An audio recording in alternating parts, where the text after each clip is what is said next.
Welcome to Studio One on this Thursday, April the 30th, last day of this month, and our last show for this season. I'm Tom Buehring, and today we'll hear from the governor of North Dakota, George Sinner. We'll also talk with light heavyweight boxer Virgil Hill as he prepares for his fight with Marvin Camel tomorrow night. And also joining us will be Kent Lovelace, advisor and coach to the UND flying team, recent national champions for the third straight year. But first we go to the news desk with Lynn Shocker and Courtney Bateman. Courtney? Thank you, Tom. People arrested for drunk driving now have the right to talk with a lawyer before submitting to any tests. The North Dakota Supreme Court decision came about after a Mercer County man refused to take a breath test without first consulting an attorney. The man's license was revoked by the state highway commissioner under the state's implied consent law. The law says that anything short of consenting to a breath test is the same as refusing it. But yesterday's decision modifies that by allowing a phone call to an attorney first. The North Dakota Chief Justice called the ruling a backward step. There's good news and bad for the UND budget. UND President Thomas Clifford says no faculty or staff will be fired at this time, but a little over $2 million will be cut from the budget. Many of the cuts will come in equipment and operating costs, but it's up to the deans to decide where cuts will come in each department. Some personnel may have to be dropped, but not until after the first year of the biennium. Japan's Prime Minister is in Washington today, trying to head off tough new tariffs imposed by the United States on some Japanese products. Prime Minister Nakasone will try to convince President Reagan that his country is complying with the computer chip trade agreement and that the 100% tariff is not necessary. The first crack manufacturing operation has been uncovered in North Dakota. A Cass County official says a young Fargo couple's apartment contained a modest amount of laboratory equipment and other materials needed to make the crack. Police also confiscated quantities of cocaine and marijuana. The two are being held in a Cass County jail and are awaiting their first court appearance. Former White House aide Oliver North may still be granted immunity from prosecution in the Iran-Contra scam, even though he was named yesterday as a co-conspirator on a tax fraud scheme. Congressional investigators say they plan to follow through on their agreement to grant North immunity, and he could begin testifying late in June. And the United States exploded another nuclear bomb in Nevada this morning, the sixth one this year. The Energy Department says the test was successful. Tom? Thank you, Courtney. Lynn? When we return, I'll look at the weather, plus much more, here on Studio One.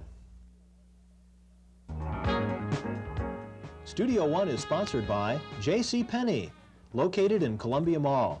Smarter than ever, JCPenney. When you graduate from college, what will you be able to offer an employer?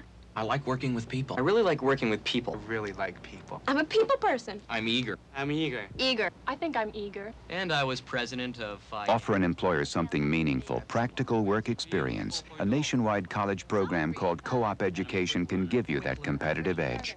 And I'd even relocate. Right, Co-op Education. It's the experience you need for the job you want.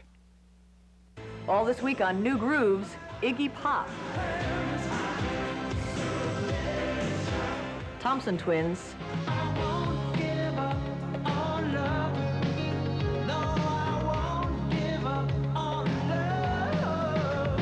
And David Bowie.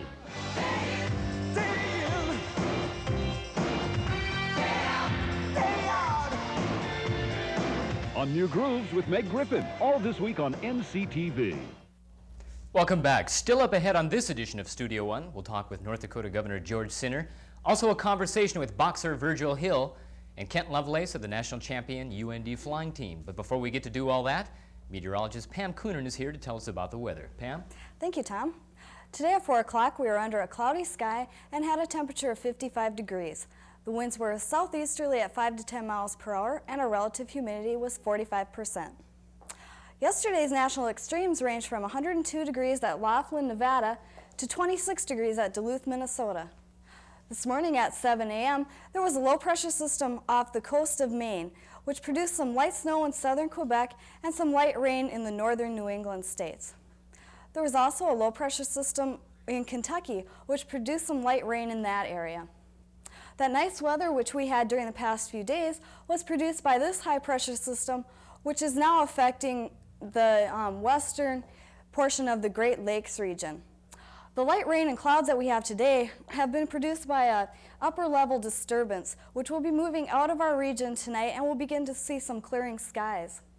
This morning, there was also a low-pressure system over southern Saskatchewan, with a front extending southward to another low in Kansas. This system is moving southeastward, and we'll see this in our region tomorrow.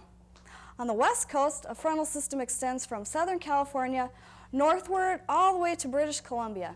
The system has produced rain all along the west coast. I'll be back later with tomorrow's forecast and a weekend outlook. Tom? Okay, thank you, Pam. Some events and dates to help you plan ahead. The Greater Grand Forks Community Theater presents the popular comedy Same Time Next Year, beginning next Thursday, May 7th, and running through Saturday, May 9th. All 3 evenings have an 8:15 start at the Fire Hall Theater. And also next Friday, May 8th, Neil Sedaka will perform 2 shows at the Chester Fritz Auditorium, one at 7 p.m. and the other at 10 p.m. You can call the Chester Fritz for more ticket information. When we return, the Honorable George Sinner.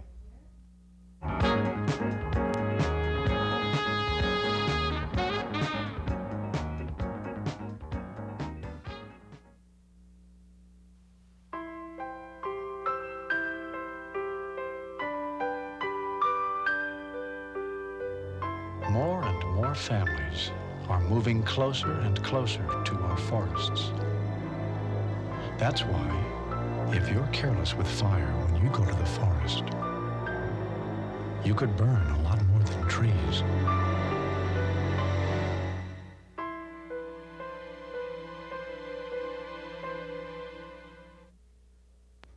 Welcome back to Studio One. Our next guest needs no introduction.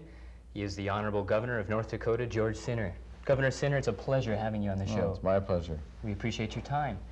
Talking about the governorship, just within the last week, there has been considerable talk about the appointment of Lloyd Amdahl as Lieutenant Governor. And in your mind, you had determined that 2 weeks prior to the appointment. It had been brewing for quite a while. Once I realized what I needed, what the state needed, Lloyd became the obvious choice, and getting it worked out with him took a little time, but I was very happy with the conclusion. Does that position, a job description, so to say, for Lieutenant Governor, does that change with the individual, or is that a job that is suited and you need to find a person to fill that? Well, this is a unique opportunity, obviously, because usually the candidate is chosen by the convention, not by the governor. In this case, I had a chance to sit back and think about what it was that the state really needed, how I could best serve the state with the assistance of a new lieutenant governor, what kind of a person that should be. I realized that my earlier conclusions that the primary need of the state right now is economic development, and that the best way that I can free up myself for work in economic development is to have someone who's very experienced in state government, who can come in, automatically have the respect and almost the acquaintance with most of the elected officials.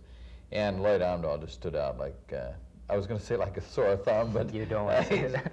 Stood out like a unique rose. Does the lieutenant governor serve the governor in such a way that the vice president serves the president? Yes. Certainly in this circumstance, that's what Lloyd wants to do. That's what I hope we can do. I intend to use the lieutenant governor much more visibly than probably the president uses the vice president, however. Now, you opened up the innovation conference, innovation workshop on Friday. Where is North Dakota seated when we talk about innovation? As a state, is North Dakota an innovator? It depends on where you look. A couple studies have been done. The Alexander Grant study has always shown, or for a long time has shown, North Dakota with a very, very good business climate. Inc. magazine did a study which was really a snapshot of what was happening. Since the production sector of the United States economy all across the United States has been badly hurt, North Dakota didn't look very good in the Inc. study. And that was simply the fact of a phenomena that we have a very, very heavily production-oriented economy here, and so we have been hurt. Nobody has ever tried to deny that we've been hurt. I think that the allegation by Mr. Birch, who spoke here to the Committee of 100, that North Dakotans and other Midwesterners, for some reason or other, don't invest their money in entrepreneurial activities within their own state, is a documented phenomenon. And we need to encourage our people through the formation of venture capitals, both statewide and local. We need to do that and do it on a professional basis. Nobody needs more white elephants. Nobody needs more failing corporations. We need to do it in a very methodic, professional way through venture capital funds and through a better ability of new organizations to succeed. Talking about the future of North Dakota with a farm crisis, an oil crisis, even state higher board education cuts, certainly you've got to be optimistic more than anybody else. Where does the future lie for North Dakota? What are we going to find successfully for the state? Well, quite obviously, I think the production sector has a good future ahead of us. The dropping of the dollar, finally, is going to augur well for North Dakota production businesses. But in addition to that, we need to expand our service sector. We need to keep our educational system strong. Most lecturers and speakers on economic development say there are three important legs. One is the educational system. It must be kept strong so that people want to come here and live here, so their children get a good education while they're here, and so they have good employees. Second one is an infrastructure, making sure that it's a good place to live. There are good roads, good parks, good hospitals, good services. And the third one is fair taxation. And the state has been through an agonizing session trying to figure out how much new revenue it can raise to supply the schools, supply the education, to keep the infrastructure. And I didn't agree with everything that was done, but by and large, it was a very difficult decision-making process for the legislature. They worked hard at it, and I think we'll do very well. Let's talk about your job, the job as a governor. Is that a thankless job? Oh, heavens no. It is an astonishingly rewarding job. It's difficult. Nobody ever said it wasn't difficult. But it is a very, very interesting job, and I love every minute of it. When we talk about a governor, moving into the 1988 presidential elections, we're hearing a lot of potential governors throwing their hats in the ring. Does the position and function of the governor, does that equip an individual perhaps better for the presidency than maybe any other position in politics? In many ways it does, because you see the reality of the problems. I think in ways that probably no one else sees problems, governors do see them. I mean, they have to live every day with the concerns of people losing their jobs, supplying the welfare programs to help those people, the needs of education. You see the whole gamut in a very real, touchable, almost urgent way. Few other people see and are that proximate to the problems that governors are. And so in that sense, governors are well prepared for the presidency, in the sense that they may not see the broader parameters of foreign policy and may not be that well equipped to deal with those problems. They may not be quite as well prepared as some congressional people. But as governors become more and more involved in world trade and in a global economy, they're getting a better exposure to those problems too. So I think probably governors are uniquely prepared. Governor Sinner, thank you so much for your time. Pleasure to be here. I really appreciate it. The Honorable Governor of North Dakota, George Sinner. Studio One continues after this.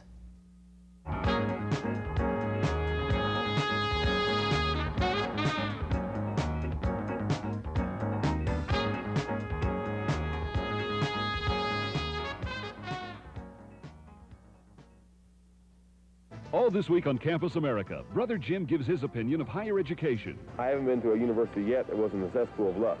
College mascots from across the country compete in a ski race at the University of Colorado. An interview with Stephen Johnson, the director of Pee Wee's Playhouse. People working on it, I think their average age was probably about 22 or 23, you know, very young. And Ian Scholl. When the corporation gets tired of Daddy, Daddy's got to go. Bye-bye, Daddy. The strong brown hand quivers, but the Swiss watch ticks on. Campus America, all this week on NCTV. Former Olympic boxer Virgil Hill returns to the area to put his light heavyweight undefeated record against what could be his most difficult opponent in his professional career. Virgil will take on former world cruiserweight champion Marvin Camel tomorrow night at the Grand Forks City Arena. Virgil, it's good to have you with us. Nice to be here. Is Marvin Camel going to be your most difficult opposition? Up to date, yes. As far as, you know, record and titles and things, yes. And there's kind of another kink involved here. He's a southpaw. Yes, he is, which creates not a lot of problem, but, you know, some problems. Now, I want to do this practically. Okay? Go easy on me. Okay. Show me, what adjustments do you have to make with a southpaw? The biggest adjustment is to keep my left foot over your right foot, on the outside of your right foot, to take away your power hand, which would be that hand right here. So what I would do is I would keep my left foot on the outside of your right foot, like this, and that would take away your power hand because you couldn't reach me like that. And that's basically it, and throw a lot of right hands to the body, left hooks to the head. So right hands, left hooks. How about beyond the feet, upper body? The very basics of boxing, what is involved? You don't go into the ring just kind of wildly throwing. What is involved with the basic techniques of boxing? Well, the basics are basically a jab, left hook, and right hand. That is the basics of boxing. I'm not a real, power puncher as far as upper body. I don't use a lot of upper body. I use my legs, hips, and drive a lot. So, I use a lot of my lower body. But as far as the mechanics and everything, that would be the basics. Is jab, left hook, right hand. So, Virgil, then you necessarily don't go for a one-punch knockout. You try to wear your opponent down. Is that the way you approach it? Basically, yes. We get in the best shape we can and, go out there and, Do you prefer hitting in the head? Do you prefer the stomach? A number of things. What we do is we work combinations and you set things up. I may jab to your head so that you raise your guard like this and then throw a right hand to the body. Go ahead, Virgil. Go ahead. I go like this, and then, and run combinations like that. We set things up. Everything has a purpose. We don't go out there, now that I'm professional, we don't go out there and, just do anything. Mm-hmm. We set things up and find his weaknesses and prey upon that. And what are his weaknesses? We don't know yet. You don't know? Until we fight. And then you make adjustments accordingly? Right, as we're fighting. Okay. How about the gloves? Does this, obviously when you put your gloves on, it must feel really natural. You've been wearing them for so long. I've been doing this since I was 8 years old. I started here in Grand Forks, and then my career took off in Williston and stuff. But, I don't know, these are my tools. Mm-hmm. This is my job, my trade. So it's like going to work every time you put on the gloves. Somewhat of an extension of your hand. Yes. Let's talk about your boxing career. Okay. What is going to happen after this fight? What are your plans? I'm going to stay here and then visit a while with family and friends, and then head back to Las Vegas and right back into the gym because I'll possibly be fighting up in Bismarck on the 13th of June. Can you give us a rundown of the average day in the life of Virgil Hill? Well, we get up in the morning and we run. We run from 3 miles to 6, usually no more than 6, depending on my trainer, Freddie Roach and Eddie Futch. From there, I go to the gym by about 1 o'clock. I stay there till about 2:30, depending on what they want me to do. And after that, I go home. And we usually do, I have friends, back there, Mark Strickland, Jeff Franklin. We play racquetball and basketball and stuff. And other than that, my day is done. This goes on year-round. You can't afford to slack out, can you? No, not at all. Not at all. Tell me this, Virgil, about the life of a boxer. When you view a Muhammad Ali on TV, and with all the success he's had, it's evident with respect that he's taken quite a few blows to the head. Yes. What do you think when you watch? Do you want to spend your life like that? Well, we can't blame all that he has wrong with him on boxing. He also has Parkinson's disease and some brain damage too. When Ali fought his last fights, he did not fight in his top condition. He was fat, he was heavy. He introduced the rope-a-dope, and what the rope-a-dope was is he laid on the ropes and took punches. So anytime you do that, you're going to get hurt. And I'm not that style of fighter.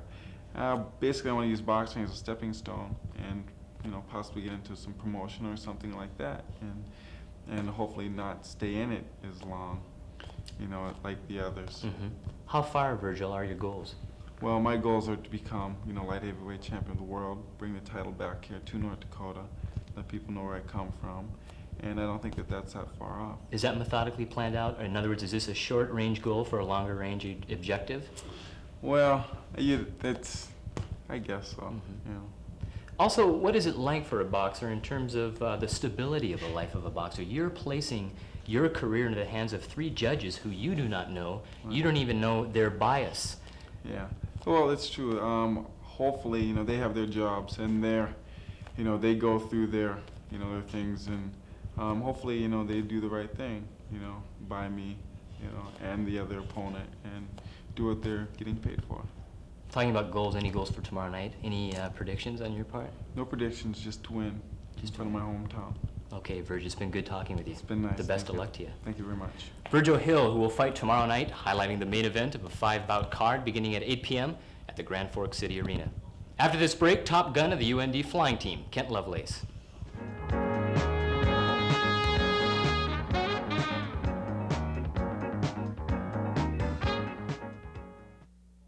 Guess where Bill is? Blue chip Bill? Gotta be Wall Street. No, he joined the Peace Corps. I thought that went out with the 60s. Peace Corps. It's creating food systems in Africa, turning deserts back into forests, and fighting malaria in Asia. It's hands-on and hats off. It's making a friend. It's been tough, but for 25 years, the Peace Corps has been making a difference in the world. Bill, I can't believe it. Peace Corps, the toughest job you'll ever love. All this week on Audiophilia, it's Eric Clapton and Friends. In the white room with black curtains by the station, With special guest Phil Collins. I can feel it coming in the air tonight. Oh, Lord.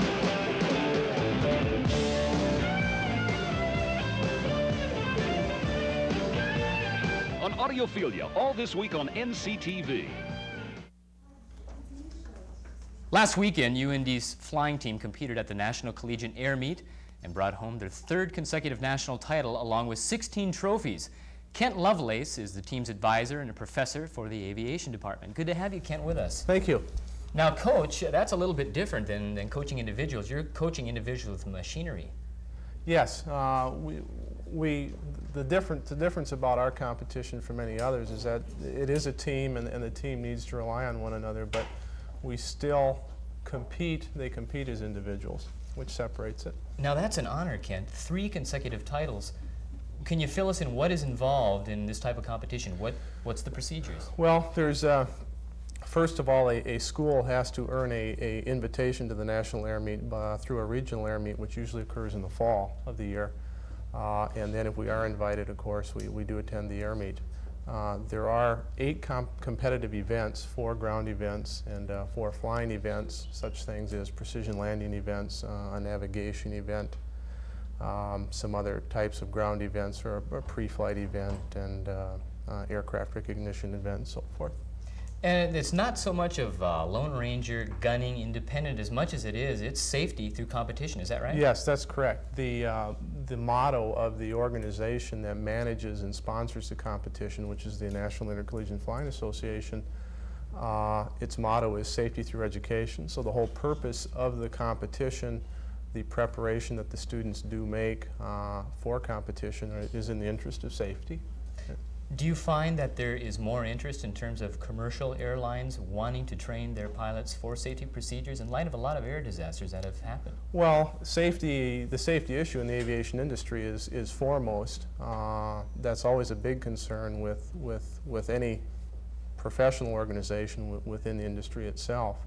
The good thing about what we do in terms of our competition and developing the safety issues with the pilots involved, the airlines look very favorably upon that, as these may be potential or future employees for their company. Now, it's no new news that UND has an outstanding aviation program, probably one of the better in the nation, if not the. How do commercial airlines look at UND right now? We're hearing things about Northwest coming in for pilot training. Obviously, there's a good rapport that UND has. Yeah, we have a very close relationship with Northwest Airlines and what was Republic before, of course, the merger did occur. We have a very good reputation throughout the whole industry, and that's one reason that we're probably in the joint effort that we are undertaking here in the near future with Northwest. Kent, how many pilots involved with the competition? We had 12 competing student members, and then there was also 2 student members who had competed in the past that were my assistants for the competition itself for the team. What are the procedures on getting on the team, and would you consider that these would be the best of your pilots? As far as getting on the team, they have to be, first of all, a member of Alpha Eta Rho, which is a professional aviation fraternity, the Delta chapter here on campus. And it's just a matter of coming to practices regularly and so forth. And from that, a competitive team then is then cut through various competition cuts, and that team then goes to the competition. And we have talked before about this, again, going back to this image of the pilot being kind of a lone gunner portrayed through the media. There's no room for that in the aviation, or let alone in these kind of competitions. Absolutely not. Again, as a professional pilot or something to that capacity, you're working with more than one person. You're working with a total flight crew. You're also working with various people on the ground, whether it be air traffic controllers or people like that. So it is a team effort, yes. And pilots, they're a special breed, aren't they? No, I don't believe so. Anybody could fly? Anybody could learn to fly? Anybody can learn how to fly an airplane, that's correct. And it's expensive? Really, well, I guess in some aspects it's expensive. The actual cost of getting a license hasn't increased over the years since 1930. So it's remained about the same in terms of dollar value. Okay, Kent Lovelace, good to talk to you. All right. Congratulations. Thank you very much. 16 trophies. Kent Lovelace sharing in much of the success of the UND fly team. Studio One continues after this.